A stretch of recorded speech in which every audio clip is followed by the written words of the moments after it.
오늘도 클릭해주셔서 감사합니다. 구독과 좋아요 부탁드립니다.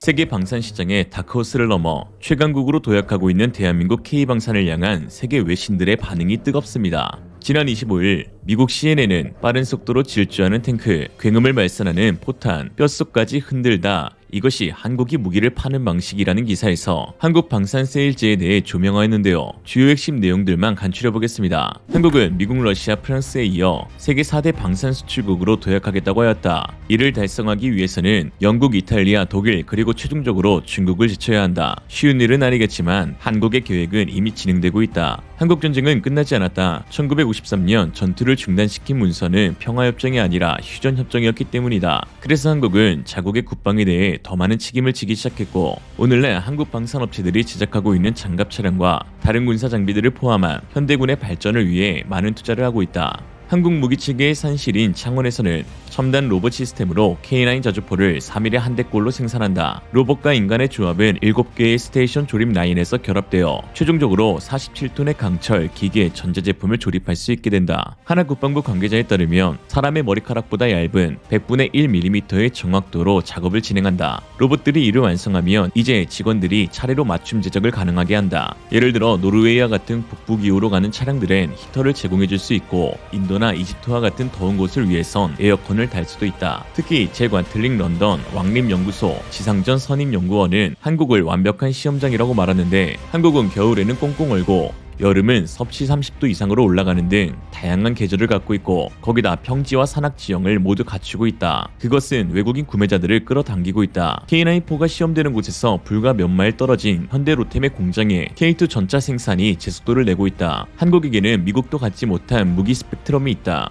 휴전 중이기에 산업 이윤과 상관없이 군사적 목표를 갖고 제작을 해왔다. 폴란드에 한 달여 만에 12개의 전차를 보낼 수 있었던 것도 이러한 이유에서다. 미국은 세계에서 가장 위대하고 최고의 무기를 만들어낼 수 있지만 모든 무기를 만들지는 않는다 라고 하였습니다. 창원 공장에서 3일에 한 대씩 전차 및 자주포 생산이 가능하다는 것은 충격을 넘어 경악스러울 지경이네요. 역시 국가번호 8위의 클래스. 미국 정치 싱크탱크 폴리티코는 지난 1일 한국은 세계 방위산업의 메이저로 부상해 미국 업체들이 긴장하고 있다면서 특히 한국의 빠른 무기 인도에 더욱 놀라워하고 있다고 전하였습니다. 한국의 빠른 납기는 전 세계 국가가 한국 무기를 찾는 가장 중요한 계기가 되어가고 있는데요. 최근 폴란드 삼성 장군은 폴란드 매체와의 인터뷰에서 이러한 한국의 역량을 잘 표현했습니다. Today, Polish Minister of Defense Mariusz Błaszczak signed a new contract to acquire new type of weapon. Could you shed some light on what these are? This is the quite sophisticated artillery system, especially connected with precision strike and long range. It's something new in Polish armed forces. It's quite we could compare this system to the very famous HIMARS system. It's the same technology. Okay, so 288 of these Chunmo. So, how they're going to be used in a sense? Do we need this many? Maybe we need more? How do you view this? The plans for this type of ammunition is to have more than 500 of such type of the launchers. Because of the capacity for the production of the HIMARS system, Polish MOD has decided to divide it into the Korean equipment and American equipment as well. So our plans is to buy, as I mentioned, 500 launchers, such type. As I mentioned, this is some equipment which could be used for the precision strike. It's dedicated targets to launch missiles from the range 80 to almost 300 kilometers. Okay, so what is on our sort of to-buy list moving forward? The list of wishes is quite long. But right now we are taking some experience from the Ukrainian conflict, and as we can see, the most important thing is the most important weapon is artillery, especially long range, and this is like the Chunmo launchers and the missiles is to engage the command control centers on our enemy's side. So it's not like from the Second World War that we need to send so many missiles somewhere. This is quite precision missiles which can hit the target with the tolerance of couple meters only. But I mean, we actually decided to choose Korea, South Korea of all places. Why this country? I mean, why their equipment? First of all, Korea has quite good experience, quite good and very advanced equipment.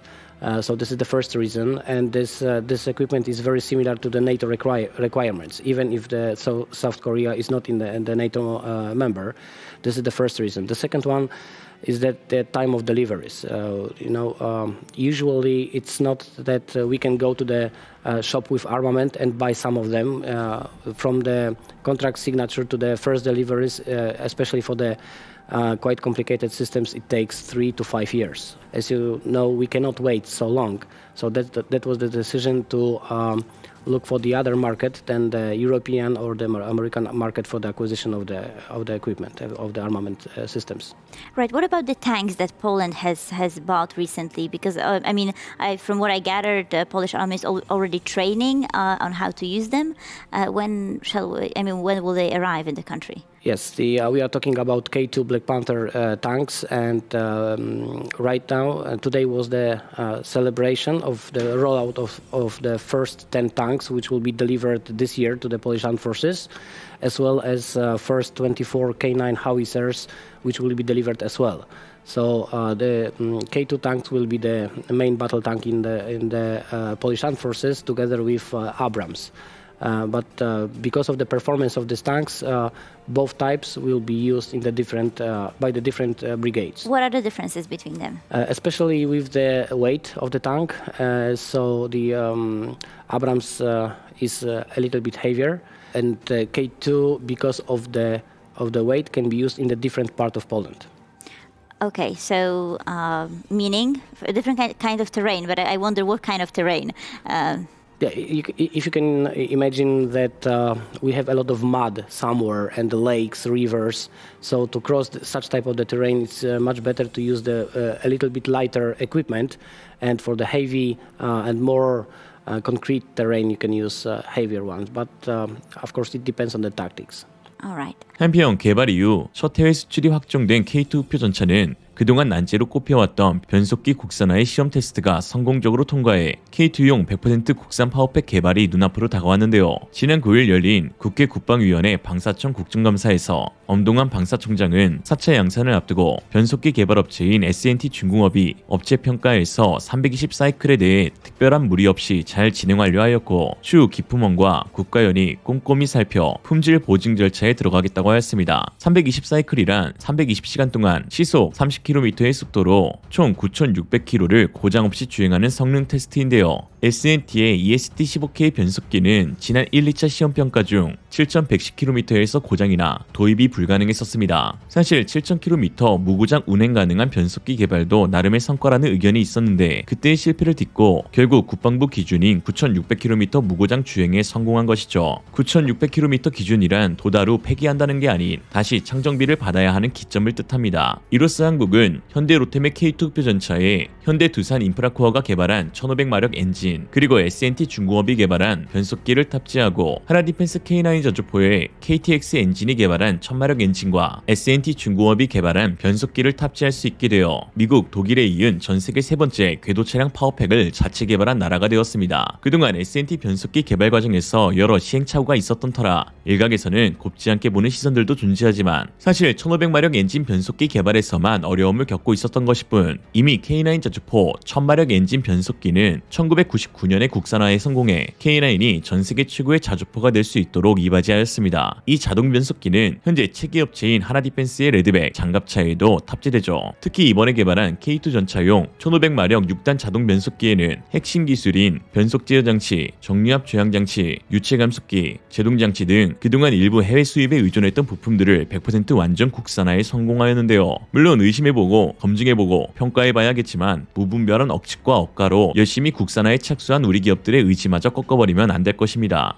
이미 파워팩이 없어서 전차 생산을 못하고 있는 튀르키예가 이러한 우리의 성공 소식을 듣고 우리나라의 DV27K 엔진과 EST-15K 변속기 조합의 국산 파워팩을 도입하기로 결정하면서 성능에 대한 입증도 어느 정도 되었다는 평가인데요. 지난달 이스마일 데미르 튀르키예 국방산업국 국장은 한국에서 튀르키예로 파워팩이 인도돼 BMC가 개발한 알타이 전차의 장차, 테스크가 진행됐다며 조만간 공급 협약이 체결됨에 따라 내년부터 알타이 탱크의 양산을 시작할 계획이라고 하였습니다. 당초 BMC는 독일산 파워팩 도입을 추진했으나 독일 정부가 튀르키예 무기 수출을 거부하면서 무산됐는데요. 터키 정부는 이후 자체 개발이나 제3국 기업과의 기술 협력 방안도 모색했으나 뚜렷한 성과는 없었고 결국 이번에도 한국의 도움을 받아 전차 생산에 들어갈 수 있었던 것입니다. 이런 걸 보면 기술이라는 것이 이전을 받는다고 해서 누구나 다 생산까지 갈 수 있는 것은 아닌 것 같습니다. 하긴 그랬으면 러시아 기술 훔쳐온 중국의 국방력이 그 모양 그 꼴이진 않았겠죠. 실 적용과 실 생산이 곧 기술력인 듯합니다. 한편 파워팩 국산화를 통해 튀르키예를 시작으로 본격적인 궤도 차량 완전품 수출 문이 활짝 열리게 될 것으로 보이는데요. 그동안 K9 저주포와 K2 표전차는 각각 엔진과 변속기에서 독일제를 사용해왔기에 독일 정부의 무기 금수 조치에 따라 수출이 판가름 나기도 하였습니다. 특히 이집트, 사우디,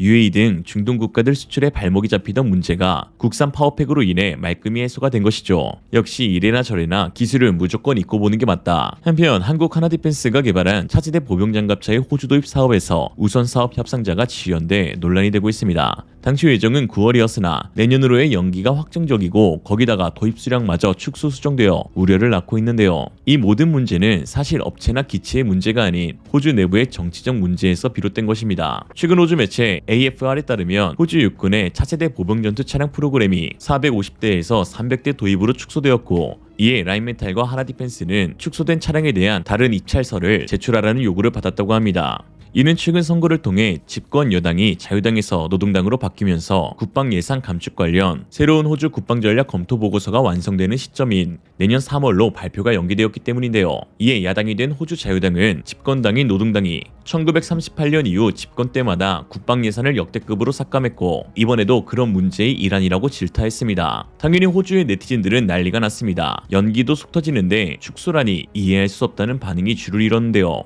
네티즌들은 노동당은 항상 이 나라를 팔아먹었어. 거의 모든 노동당 의원들은 한 번도 군생활을 해보지 않았기 때문에 국방 문제를 제대로 이해하지 못해. 그들이 어떻게 이번 일에 연루되었냐고? 봐봐. 그들은 항상 중국에는 묵인하지. 우리는 완전히 망했고 우리의 젊음은 그들이 그랬던 것처럼 다시는 지켜지지 않을 것이야. 차라리 캔버라에 있는 의회 위에 중국 국기를 개양하고 장갑차 도입 포기를 공식화하는 편이 낫겠다. 노동당이 이끄는 국방 검토는 비용 절감이 목적일 뿐이지 그 이상 이하도 아니다. 또 시작이군. 네 말에 완전 동의해. 그저 국방의 의사결정을 가능한 한 늦추려는 계획의 일부일 뿐이지. 도입 연기는 국방력의 취약성만 증가시키는 꼴이야. 호주 육군에는 보다 치명적인 플랫폼이 절실히 필요하다고. 연기는 허용되지 않아 라고 하였습니다. 한편 군사 전문가들은 노동당의 예산 감축을 위한 국방 검토와 내년 3월로 연기된 사안이 하나디펜스에 더 유리한 측면도 있다고 하였습니다. 하나와 경쟁하고 있는 라인멘탈의 링스 장갑차보다 레드백이 가격 경쟁력에서 더 뛰어난 이점을 갖고 있기 때문인데요. 특히 호주 육군의 자체적 평가를 거친 후 내부에서는 레드백을 선호한다는 보도도 있었습니다. 2022년 3월 9일 파이낸셜 리뷰에 따르면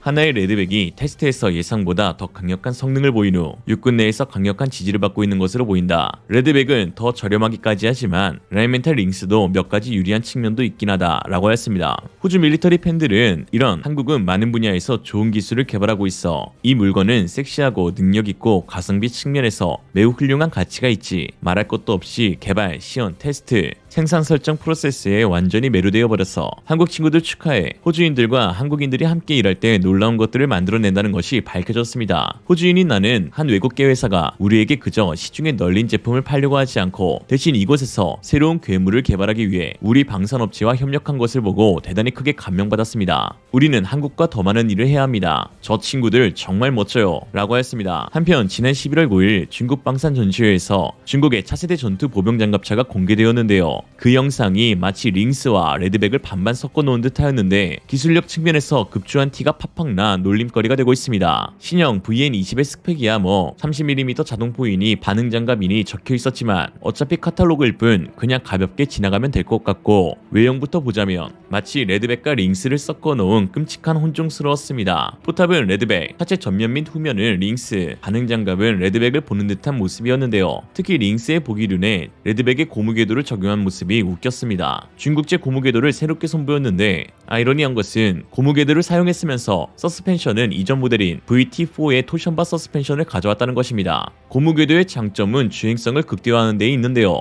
철제 궤도 대비 50% 이상 경량화되며 궤도 자체에서 발생하는 소음과 진동은 70% 정도 감소시켜주어 정숙한 주행과 기동 성능 향상, 내구성 증대 효과가 있습니다. 그러나 중국은 고무궤도와 어울리지 않는 토션바를 장착하였는데 토션바는 무겁고 차량 하부 공간의 활용성을 크게 차지하며 소음과 진동이 매우 크다는 단점이 있습니다. 이러한 문제로 한국의 궤도형 차량에는 유기압 현수 장치가 탑재되어 있는 것이죠. 즉 중국은 어울리지 않는 두 개를 혼종해 달았는데 아마 레드백을 따라서 고무궤도를 달아보고 싶고 또 유기압 현수 장치는 개발하지 못했기 때문이 아닌가 싶습니다. 이러한 설계 미스는 바로 또 다른 문제점으로 드러나는데요. 레드백은 완전 무장 보병의 탑승이 9명까지 가능한 반면 중국의 VN20은 6명밖에 탑승하지 못한다는 것입니다. 즉 차체 사이즈는 서방식 장갑차와 동일하게 제작하였음에도 내부 설계 결함, 엔진 대형화, 토션바 장착 한계로 실내 공간에 여유가 없이 개발된 것이죠. 다 떠나서 무엇보다 후방이 가관인데 레드백과 링스는 후방 공격에도 대응할 수 있는 장갑이 잘 갖춰져 있는 반면 중국은 허접하기 그지없습니다. 그 문제를 보완하려고 7.62mm 기관총을 특이하게 후면에 달았는데 미간만 해치고 도대체 뭔 생각으로 가져다 썼는지 모르겠습니다. 특히 활용 점정으로 두 개의 디젤 연료 드럼을 후방 보병 탑승구에 달았는데요. 가뜩이나 부실한 후방에다가 여보세요 여기 좀 공격해주세요 라고 하는 건지 저런 설계를 한 사람은 곧 머저나 수청될 듯합니다. 한편 리얼리즘은 자치군사연구소에서 밝혀낸 사실을 규합해 중국 차세대 장갑차의 보기륜이 6개인 이유에 대해 유튜브 최초로 공개해보겠습니다. 바퀴를 왜 6개로 했냐고요? 처음엔 7개였다. 이상으로 리얼리즘이었습니다. 여러분의 생각은 어떠신가요? 현명하고 지혜로운 여러분의 의견을 지금 댓글에 남겨주세요. 감사합니다.